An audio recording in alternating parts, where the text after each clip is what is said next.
Are you bearish or are you bullish on crypto? Bullish on crypto as an entire industry, but we got a ways to go, I would say.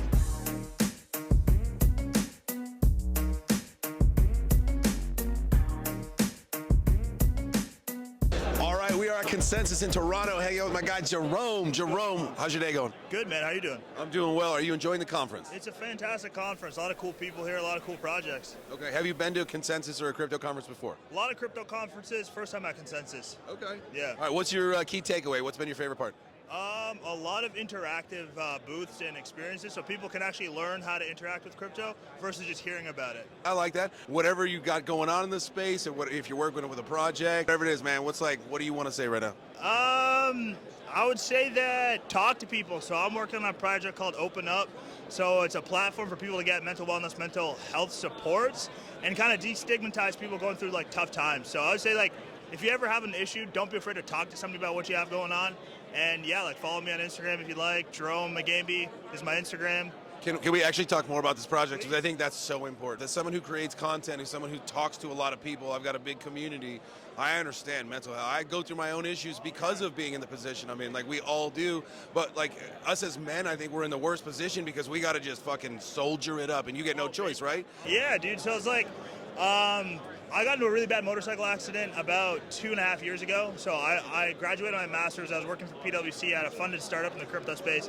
I got T-boned by Ford F-150, wake up in the hospital, can't walk, can't do much. And I realized, I was like, fuck, man, all that doesn't matter, right? And it was a long, grueling process. I'm happy to be here. But along the way, I realized like traditional therapy isn't the way for me. It's like it was just talking to people who've been through similar problems and just being able to talk and kind of just own my story and what I had going on. So I decided, I was like, why don't I use the skills that I have to try and create a platform where more people can go and find the right tailored support. So right now we're focusing on athletes and entrepreneurs. We have a mentor system and communities, so it's like we have an AI that matches you to the right mentors and the right communities with resources and events so that you know, hey, like this is what's going on, and you see other people like you or other people in the same industries, other people in the same verticals who go through tough times. Because you're 100% right, man. We're all told to tough it out. We're all told, man, just get through the shit, man. It doesn't even matter. But like the older I get, I realize I was like, yes, it's true. Like sometimes it doesn't get better, but like you don't have to do it alone. You can reach out for help. And like I want to create a platform that, you know, transcends myself, and more people can kind of just say, hey, like I got 5 minutes to talk to somebody, no problem, like no skin off my back, or like, you know, watch a video, create a community that people know that, hey, like I'm in your corner, whatever that looks like. Oh man, I freaking love that. All right, so here's a question I've been asking a lot of people, and it's the $1 million question. Are you bearish or are you bullish on crypto? I'd say that I'm bullish on crypto as an entire industry. I think that we still have a long way to go, man. It's really early. I've been around the space since around 2016, so it's really cool to see it grow as much as it has.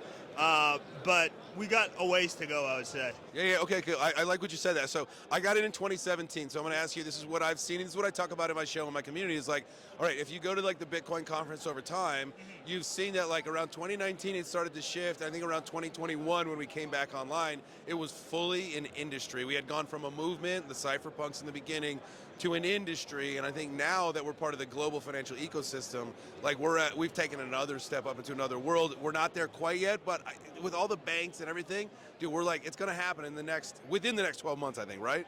12 months is ambitious. I'd say within the next 3 years, 100%. Like we're definitely now like a mainstream industry. A lot more people are seeing like the value of crypto, which is great, interacting with it. And then we're seeing, you know, blockchain projects have real world applications.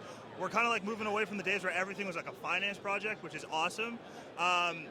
I would say like the biggest difference that I've noticed over time is it's like each time that we see a crash, there's a huge shakeout, right? All the projects that are BS kind of die. So it's nice to see what's still stuck around even from those earlier days, those legit projects that actually have merit behind them. Yeah. The other thing that's really exciting about it too is just like people utilizing blockchain technology. Like I think that for a really long time I was working on trying to figure out a way to fix the or try to bridge the gap between traditional finance and digital finance. And now that bigger institutional players are kind of following that trend, and you're seeing smaller startups getting acquired by banks, you're seeing that institutions are willing to make that step and that jump. I'd say like once we see that happen globally, then I'll say we're kind of in the making. Until then, there's still a barrier. We still have our these type of conversations, and I think it's still niche. but it's growing, man. Like, we're growing. So much, Jerome, my guy. I'm going to reach out to you because I want to talk more and probably have you on the show and get you connected with the community. Guys, tap in. Links down below.